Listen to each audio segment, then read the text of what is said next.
Students, we will study about the chapter of English text, chapter number 7, Kittur Rani Chennamma. So let's start the new chapter.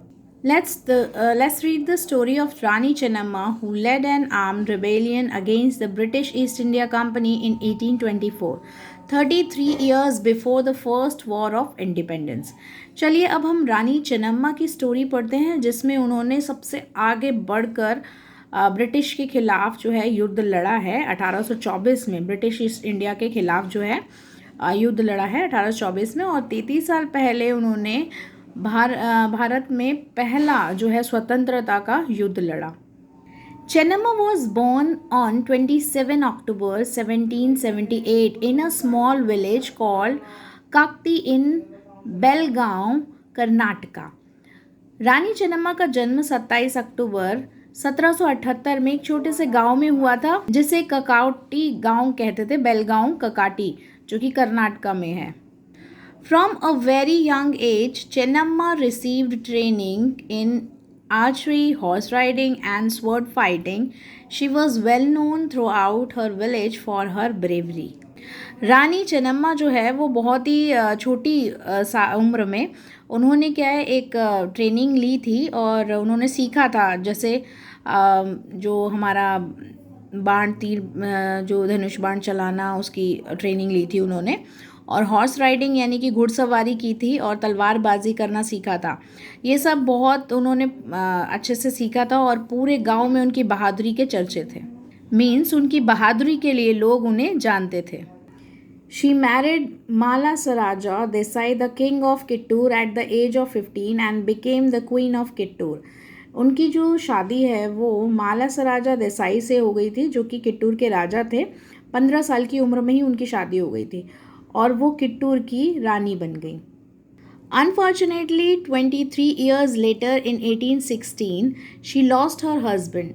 This was followed by her death of her only son in 1824. दुर्भाग्यवश 23 साल बाद जो है 1816 में उन्होंने अपने husband को खो दिया, यानी अपने पति को खो दिया, और उसके बाद उनके इकलौते बेटे की 1824 में मृत्यु हो गई। Chennamma adopted a boy named Shivalingappa and named him her heir to the throne.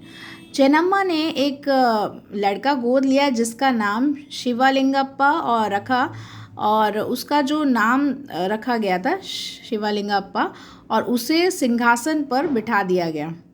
अपने जो उसका सिंहासन था रानी लक्ष्मीबाई का, जो रानी चेन्नम्मा का, तो उसे अपने सिंहासन का उत्तराधिकारी उन्होंने बनाया। But the British East India Company did not accept her adopted son as the heir and declare that the kingdom would be under the British rule. लेकिन जो ब्रिटिश ईस्ट इंडिया कंपनी थी, उन्होंने बिल्कुल भी जो गोद लिया बेटा था उसे एक्सेप्ट ही नहीं किया, यानी कि मंजूरी नहीं दी, और पूरे राज्य में डिक्लेयर कर दिया कि ये जो ब्रिटिश शासन के अंडर में इनका राज्य अब आ चुका है।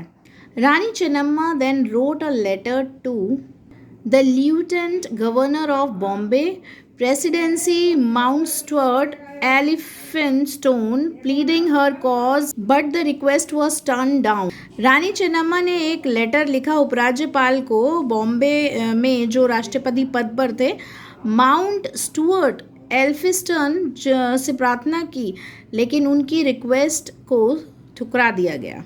Rani Chennamma did not give up. She defied the British order and a war broke out. She led the soldier in a war against the Britisher. Rani Chennamma ने बिल्कुल भी हार नहीं मानी, और उन्होंने जो है जो खारिज किया हुआ ऑर्डर था, ठीक है, वो फिर जब उन्होंने ऑर्डर खारिज कर दिया ब्रिटिश ने, तो जो एक लड़ाई है, युद्ध है, फूट गया, यानी कि एकदम युद्ध होने की पूरी संभावना हो गई थी। फिर जो है जो उनके सोल्जर्स थे, और वो खुद रानी चेन्नम्मा जो है ब्रिटिश के अगेंस्ट उन्होंने युद्ध लड़ा। Rani fought with all her might and they won the battle. They took many britisher as a prisoner. Rani जो हैं रानी चेन्नम्मा, उन्होंने लड़ाई लड़ी और वो जीतना चाहती थी, मतलब जीत हासिल की, और उन्होंने काफ़ी सारे ब्रिटिशर को कैदी बना लिया था। The britisher came with more forces and attack Kittur. Chennamma's men were no match for the British cannons.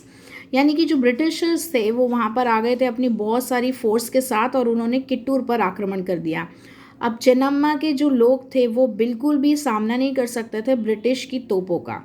Chennamma lost heavily and she was taken prisoner.